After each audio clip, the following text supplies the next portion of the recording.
75 seconds rest, so you want low rest, not full recovery. Trying to break them down pretty good here. Again, this is just a 2-week cycle. It's probably not a great idea to do this the day before a meet, but maybe 2 days before, give them some time to recover, use some recovery methods. Here's where some people are going to argue with me. We have a tendency not to split our routines. We don't do an upper body one day and a lower body one day. I think that time-wise, supervision-wise, is tough. Is it better?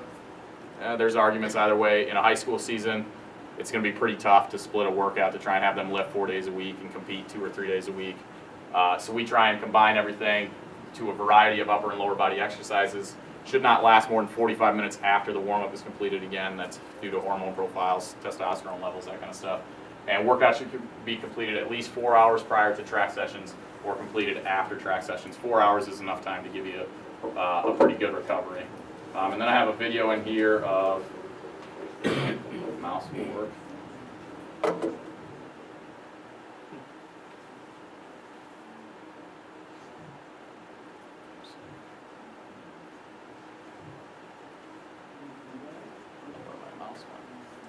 Okay, maybe I don't have a video. It's just a video of one of my athletes doing, oh, there it is, doing a set of 6 of a hang snatch. Nope, actually it's not, it's a bench press. These are the last 7 reps of a set of 10 on a bench press. So you can see moving pretty fast to start, but pushing through all the way. Not really worried about speed, putting maximal effort on each rep, but not trying to move it, or trying to move it as fast as you can, but as you get close to failure, you can't move it as fast. Again, 45, 75 seconds rest won't allow you to do on your last set what you could do on your first set. Here's an example. It's very high volume. This again is a college training example. This training is completed in October of the college season for sprinters that don't want to peak until end of, or middle of March for indoors, end of May for outdoors. So again, this is what we use. I would adapt it a little bit. As you can see, it's very high volume, very low recovery. 4 sets of 12 back squat paired with a wall sit for 30 seconds, so you're hitting the same muscles pretty hard. And then you're only getting 25 seconds rest per set. So we're using, what does it say, 40 to 50% of your max on squats. So you're going pretty light, but you're hitting pretty high volume stuff, pretty low intensity.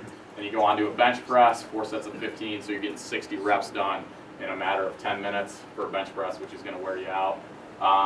Again, try and end with some stuff the kids enjoy, bis and tris.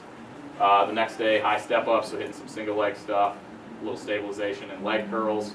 Again, pretty high intensity, 4 sets of, I think it's 10 each leg and 15 reps on the leg curls. Friday, it's front squat. Try not to squat back-to-back workouts. Some people will argue with that. That's just my thoughts. I think a pretty intense squat can really wear you out. Do you have a question? Yes, I just want you to compare high volume, low weight versus high weight, low volume. What does that do? Okay. You know, I think it goes back to the periodization of you want to go general to specific, volume to intensity. That's kind of your cycle. So this is a general preparation phase. You want to be able to hit some quality movements, as many in a row as you can, in order to, once you get to heavier weight, you have those positions set in, you have that energy system trained, so when you get to doing maximal effort over 10 seconds, it's a lot easier to do, you're much more efficient. This also trains energy systems a little bit differently. Recovery time is going to be very different. ATP cycling is going to be very different, where you get into maximal loading or near maximal loading. You want to give yourself much longer recovery, and we'll discuss that a little bit on the next one. But this is, again, just working the traditional periodization of volume towards intensity. You want to have a base built up. It's the same, I think, as most of you probably do in your track. You're probably not running out on the first day running maximal effort 60-meter sprints or maximal effort 80-meter sprints. You're not walking onto a throw circle and doing full throws right away. You want to work towards it, build yourself up. And that's the same theory we use here. Obviously, a 13-week season is tough. You're only doing this for 2 weeks. You're getting your maximal strength for 4. So, next one is the strength and speed training. So this is your introduction of triple extension movements. I will say this, don't introduce those if you don't know what you're doing. If you've never power cleaned before, you've never been taught how to power clean, get a video, find somebody who knows what they're doing if you want your athletes to do that. There are many ways, like I talked about before, in the power training of doing lighter weights with maximal effort, trying to move it for speed, that you can get fairly similar results without putting your athletes in that much danger. Is the power clean maybe the best, or clean and jerk maybe the best lift for track and field? I would say so, but if you don't know how to teach it, it's not going to be. Good lifts done poorly are not good lifts. They're poor movement.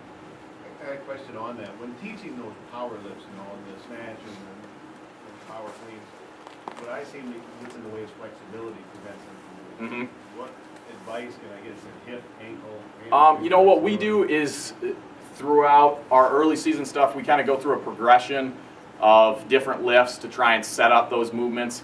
We'll start with just a basic squat, usually is one of the first exercises that we teach them how to do. And then we'll teach them a deadlift, which is a similar movement, an RDL, which is a straight-legged deadlift, which works some hamstring flexibility, hamstring strength. And then you can start to get into some pulls, some high pulls. So you're doing everything of the clean except the catch. And I think where we run into the most flexibility issues is on the catch.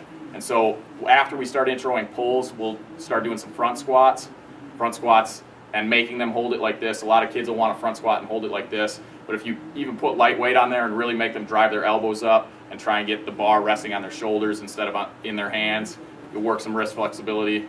It took me about 2 years of college before I could really catch a power clean properly. It's pretty damaging on your wrist if you do it wrong. So kind of progressing that way. And then every time we warm up, we do that same progression just with the bar. So you'll take a bar, you start with a deadlift, then an RDL, then a front squat, and then you'll do some high pulls and then some hang cleans just to get that movement memory back and work through some of that flexibility, warming up specific movements. So this is the introduction of triple extension, clean pulls, clean snatch, clean and jerk. Lower reps, higher intensity, longer rest periods. Research shows that after 120 seconds you get between 85 and 95% of ATP recycled. Do we go longer rests later? Yes, I think longer rests allow you a little bit higher quality movement, but here when you're trying to hit still fairly high reps, movement quality is very important, but it's not necessarily what you're emphasizing. Workouts should be designed as followed. Start with your triple extension movements, often paired with some sort of jump or dynamic strength or med ball exercise, trying to create some speed of movement. Follow with your heavy multi-joint lifts, squats, bench press, front squats, step-ups, and then end with some auxiliary lifts and core strengthening. A lot of that stuff can also be done at the track through your general strength circuits, through that kind of stuff. You don't necessarily need to hit all that in the weight room. If you hit it on the track, then you're moving your time of your workout down in the weight room to half an hour, 40 minutes tops. Training sessions should consist of a variety of exercise, always performed with maximal effort. I think that's one thing that we get away from with coaches sometimes is just go do the workout.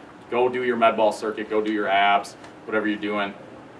But if I throw a med ball like this, I'm doing the workout, I'm getting a little bit of effort, but if I get into it and I throw a med ball as hard as I can, you're training a lot harder, you're getting a lot more results out of the same movement, same amount of time. So that's one thing that I stress with my athletes is, even if it's 70% of your max, try and think of it as you're trying to get your